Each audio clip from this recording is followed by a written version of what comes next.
Hello everyone, I am Tacit, and today I'm going to be going over the Gems of War Circle of Death event in which the Undead Lion is added to the game. So this week might look pretty uneventful based on all of the events we currently have going on here. However, there is two very big things that ended up happening this week.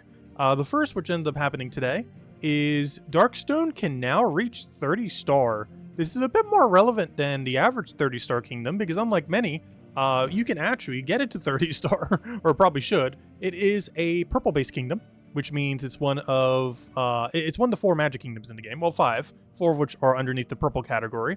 And with this is the first purple kingdom that is magic related that can reach 30 stars. So you can get an extra permanent magic on top of all the other bonuses that you get along the way. Of course, this does require all the requirements leading up to it, the hardest one, of course, being level 20 for the kingdom, getting all the 28 purple deed books and everything else. But if you do, that is an extra whole permanent magic bonus being added as of today, so that's pretty huge. I believe we're getting Kakarot pretty soon as well. Problem with that is having enough purple deeds to do that, because it is really hard to have enough purple deeds to do both, but it is decently doable to have it for one if you've been playing for a while. And if not, well, something to look forward to. And start just putting it towards there, because you should only be putting it towards either Darkstone or Kakarot, with Darkstone being the one to hit it slightly beforehand compared to the other kingdom. But anyways, as far as the other thing, we got Vault Event this weekend. So, of course, we'll be able to go farm up on Vault Keys, which is nice, because this is a bit of a team week otherwise. So we'll have a ton of time this weekend to go and just farm up Vault Keys, get all of our loot. And of course, no campaign right now, as campaign doesn't start until next week. We just end up finishing campaign 17 with campaign 18 right around the corner. So overall, pretty team week, but Darkstone reaching extra magic day, and this weekend being Vault Event, so still a lot to do. Anyways, let's get into all the other things first. So let's start all the way from the top with the Glory Drip. This thing is pretty useless. Comes in with green purple arcanes if you need to gain those powers or anything else upgraded. As far as its ability, it is pretty useless. It inflicts terror and disease onto an enemy and then deals some damage to them. Nothing special on traits. Completely useless, just as another thing that makes it a little bit easier to upgrade the kingdom. With that being said, of course, as far as the event key drop table is concerned, it is associated to that of Darkstone. Every single thing that you see over here, you can end up getting in the drop table, with the following exceptions. Troglodyte, which can only be gotten from Guild War if we ever see one ever again. The 5 troops from All-Seeing Eye are also not in the drop table, as they are only from the All-Seeing Eye faction. And of course, the Celestial Dragon of the Nebula Dreeks is only from the Dragonite they end up using on the Celestial Egg drop table. So those 6 are not in drop table. Everything else that you see here is. Is it worth opening to try to do anything this week? Not really, as far as troops are concerned. A lot of very average troops that don't really see much usage, with the exception of like Thrall all the way at the bottom there, but he's a common, you probably already have him laying around. But a lot of really mid-range troops, definitely a kingdom that could really use an overhaul if they ever do like kingdom overhauls in the future. This was one of the slightly earlier kingdoms in the game, and because of that, a lot of things are still pretty dated here. A couple of the mythics are okay, but nothing really too special. We get a lot of mana accumulation here. Possessed King's probably the strongest thing here. Has the highest amount of transform and a pretty good amount of mana accumulation there. But now that we're starting to get a lot of things that can create 2 gems at the start of every single battle, or in the case of Takashaka, that can just immediately do the single gem, there's a lot less instances where you rarely need Possessed King. He works really well with Skull Spam teams, particularly Doom Skull related Skull Spam teams, as he can go and explode them and basically full board clear every single time you even just take an extra turn. So very useful in those kind of teams, but not seeing much outside of that in the current state of the game. Mother of Darkness used to be good until Rogue Spider got nerfed into the ground, and now she has pretty much no use case at the moment, unfortunately. She is one of the only few rogue mythics, so there are a few synergies there, but ever since that one troop got nerfed, not really much you can do. And Consort of Darkness is basically just definitively weaker Zolgoth. There are some weird circumstances like this week when you have Darkstone restrictions where you do end up utilizing it, so because you can't use Zolgoth. But assuming you have Zolgoth, you're basically never going to use this troop, so overall, pretty skippable event key week unless you're lucky to hit 5-star, 10-star, 20-star, or now 30-star Darkstone. If you're not trying to push whatever gap that is, not really worth doing. But if you are pretty close and troops are the only thing holding you back, it is advised to do so. Permanent magic is very beneficial. So if you are close to any of those milestones, it's the only time you would open event keys this week. Otherwise, as far as the actual things you get, is pretty skippable. As far as the raid event is concerned, pretty standard raid, of course. Don't forget to go use the new champion thing. You'll end up not only having double magic, but it gives you double score, so you want to have it plopped onto every single one of your teams. You don't even need to upgrade it, just simply having it on your team will give you double score. And all you have to do is buy to tier 2 to get it. However, it is advised to buy to tier 3 for 210 gems, so you can also get this new weapon. I didn't actually show this on any of the teams that we're going to be showing, of which will be in the description at the end. But this is a pretty good weapon to use. I use Black Manacle, I think, almost every single instance. However, if you find that you're dying too much and you don't want to run Essence of Evil instead, you can end up running this. It explodes a bunch of purple gems, grant a random status effect to all Darkstone allies, which if you're using Plaguelord, which would include your entire team, if you're using this for this event or for Underspire this week. And it also summons a random Darkstone troop. Overall, not too bad, pretty standard explodey weapon. Nothing too good on his perks. I think the biggest thing he gets is Curse first slot, which isn't bad, but overall, just really average as explodey weapon. Will be very helpful this week if you want to end up utilizing it, but for the most part won't really see much usage outside of Darkstone restrictions in the future. As far as the event itself, we do have a bit of a different, I was almost at Zolgoth, Catherics. I'm not sure if we've cycled through all of them yet. I don't think we have. This is the first time I think we've seen the burning one. Not really too special here. The web one was definitely the most annoying by far.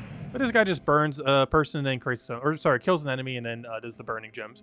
So you'll be able to go burn out your entire team, or inversely if you can end up utilizing it against them. But for the most part, it should be pretty straightforward. You're either spamming Black Manacle if you're running the lower range in order to chip them down, or of course if you happen to have the Celestial Dragon, you just end up spamming him. He does a very substantial amount of damage. Unfortunately, not as much as like Stellarix or something, but you know, adds up. And of course, always make sure to use your Raid Slayer to actually kill the Catherics.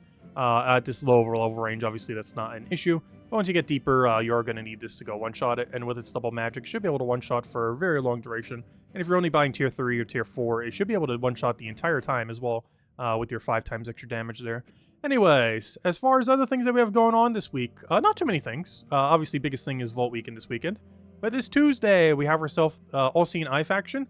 You will have to spend 30 gems on this if you're going for all rewards. All-Seeing Eye is the only faction in the game that has one less room than every other one. I believe its Steep Delve variant does have the full amount of rooms, but half your battles are going to be the normal variant, so you're pretty much guaranteed you're going to have to spend 30 gems in order to have enough points to do that, unlike normally where you'd sometimes have to spend it, sometimes not. This one you definitely will. Wednesday, showing the wrong pet here because we had something else here earlier, but we're getting that little green troglodyte thing, which ends up giving bonus to all Darkstone allies, which is pretty useful as we have 2 modes this week where we are forced to have to use a pure Darkstone team, so you can end up getting a little bit extra stats for that if you don't already have it. Thursday, we're going to be getting a class event for the Plaguelord. Plaguelord's not bad. Personally, I don't feel like I ever use it, but it's basically a Barrier on Brown hero class. It's really spell tanky. Has spell reduction, has disease, stuff like that. Very rarely would you ever bring this hero class out. There's not really much of a use case for it. There's just so many other better Barrier on Brown hero classes that just tends to not get used. It doesn't mean it's necessarily bad. It's just not much of a use case for in the current state of the game. But similar to many things, given that we have a bunch of Darkstone restrictions this week, it is pretty good synergy, so you can get a 4 times Darkstone team while still using hero. As far as troops, I actually forgot to check Soul Forge. I checked weapons, forgot to check good troops. Well, we have Arachnian Weaver. That's pretty noteworthy. Arachnian Weaver, if we were ever to have a Guild War again at some point in the future, this thing is pretty good for Guild Wars. Aside from that, I personally feel like I haven't used it in a couple months because we haven't had a Guild War. I kind of forgot. Arachnian Weaver, despite how strong it is in that kind of circumstance, there isn't really many other locations where you bring it out. A lot of other times you just bring out Web Spinner or, you know, just completely structure your team some other way. Most notably, Takshaka is kind of in its space, while this thing does have the benefit of Web. When comparing it to true damage and mana accumulation, Takshaka does beat it out a little bit. It does still have an insane trait setup though. Stealthy Impervious into a 75% chance to summon one of the best legends in the game with triple damage to almost everything, while still having 4 times web, a decent amount of true damage, and a lot of mana accumulation if it gets a kill. It's still really solid. It's just a lot more situational for just not having Guild Wars. Guild War is the main thing it was used for. And now it doesn't have too much of a use case. You don't really need it necessarily in PvP. You don't really need it in Explorer 12 or other locations. I guess maybe in a Zol carrier restriction if we ever have that. But those weeks you could just event key for it too. But yeah, there seems to be the only thing really noteworthy. I think this is the second or third time Rathamon's been around, so if you didn't pick him up, He's a 4x cleanse scholar. I don't feel like I use him too much. I feel like in premise he's really good. I just don't feel like there's as much of a use case because he's really slow compared to like Wild Queen, Wild King, stuff like that. Other skull spammers, even Lord of Slaughter comparatively. He's really safe but very slow, and normally you want that extra speed when it comes to most things. As far as weapons, I would say it's a pretty skippable week. There isn't really much to end up going for here, unless you're just looking to bolster up your weapons in order to get a certain Darkstone thing. I forget how many weapons you need by the end. I want to say like 16 or so, somewhere around there. Some kind of really high amount, so if you're still missing a few to go max out in order to go get Darkstone to whatever level you need for 30 star, 20 star, anything else, you can do so this week, so... all that is available here. And of course, one other thing that's actually worth mentioning here for weapons. Well, two things. One is, of course, don't get this from Soulforge, get this from the event for 210 gems. It is way overall better value to do it that way, so do not get this in Soulforge. But the other thing to mention is there actually is one good weapon for All-Seeing Eye. I mean, for Darkstone. But it comes in tomorrow with the All-Seeing Eye Tuesday event. You will only be able to get it tomorrow during that event, during that 24-hour period. But that weapon is a blue-green weapon that creates Blue Storm. And the fact that it doesn't big explode and feed Storm back into itself is pretty useful. It actually got nerfed by 2 mana cost a couple years ago because it was actually so good. And honestly, even with that 2 mana cost, it's still pretty good. Storm into self with that explode while getting an All-Seeing Eye troop. So I do advise getting that weapon, though you can only get it tomorrow. Either through Soulforge tomorrow or through the All-Seeing Eye faction event. Whichever way you want to go for. Either way, it ends up working out. If you don't feel like doing the event, you can just buy it from Soulforge. And if you are going to do the event, then might as well just get it through the event itself, through the event shop tomorrow. Anyways, in other news, anything else really worth going over here? Obviously, we said no campaign, nothing much in PvP. All right, and of course, Vault Weekend this weekend, if I didn't already mention. I'm pretty sure I mentioned it like 5 times now, but Vault event this weekend. Anyways, let's get into the teams. So, let's start all the way from the top. We have our first raid team, which we actually showed in that one fight. We have Essence of Evil, Thrall, the Nebula Dragon, and Anointed Champion. Remember, whatever team you're building, you have to use this thing for double points. We don't have to, but definitely should for double points. And then the other one that we have here is a much cheaper team where we're running Thrall, of course, as our mana accumulation. We were running in first slot. Of course, you could run it in not first slot. The big issue with this is a lot of useful things on your team, including Hero, might be running with, purple. And this blocks Thrall. One way kind of around this, of course, is if you feel like you have enough damage and want more mana accumulation, you can end up using any of the exploding weapons like Jar of Eyes that we were just mentioning, or the newer one, which is a lot more accessible as well. Or you can end up running like that and keep getting Darkstone ally resummons. Well, it just depends. I personally would advise Black Manacle if you don't have Nebula Dragon, as having a nice AoE can be pretty good for it. But you can run pretty much anything you want. If you feel like you have enough damage already, just run mana accumulation. It'll be a little bit safer. Next, also, one other way that you can do that too is, since this is a boss battle, you can actually run a stealthy hero class and run an explodey resummoner weapon.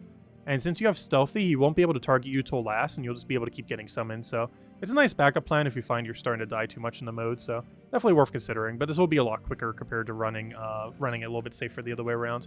Next, we have the All-Seeing Eye event. All-Seeing Eye is a blue-green restriction, though of course you are allowed to use any colored weapon currently as far as Underworld is concerned. So we're just running a pretty standard Rowan Black Manacle team here. It's using Leprechaun for the mana accumulation, Rowan to auto-kill them off of your ability, 50% mana star to get it rolling a bit quicker, and Heroes is kind of here to chill. You can run any hero class, so we're running Archer for the Green Storm, though you can run any that you need class XP on. Since we have access to green-blue, figured we'd just show standard Iron Gut Zolgoth. I don't think I've actually showed this team for a little while. I feel like in the past we've showed it like almost every single week, and now I don't think I've even bothered showing it a single time this year, but I'm pretty sure most of you are aware of this team. Both of these teams probably, but they're still meta for a reason. They're still really, really good. Obviously, if you have Catharix build, Catharix is usable here, as he is for most of them, but don't want to be showing him every single time, especially since it requires 3 of them, and currently getting 3 is kind of hard to do. If you didn't already get the 3 from the most recent event, though, there will be more opportunities in the future to end up doing so, so don't worry if you didn't end up picking up 2 or 3 of them. Anyways, as far as pure factions are concerned, it's actually one of the more straightforward. You basically just run one of everything. You don't actually use the new All-Seeing Eye trip, you just use all the original. It's actually a mirror fight. It's, I believe, the only faction where the meta is to run literally the exact same team the enemy does. You run the exact same banner, the exact same 4 troops. You just simply outplay them. Your Clarion Leech gets a bunch of attack steal and goes crazy from there. This converter is mostly to counter the enemy's converter. You can technically run without this, but you're mostly running it to make sure their converter doesn't get value, rather than necessarily getting value yourself. Then we have the Watch Mother, which is mostly just a resummon, so if your leech dies, well, it just gets resummoned.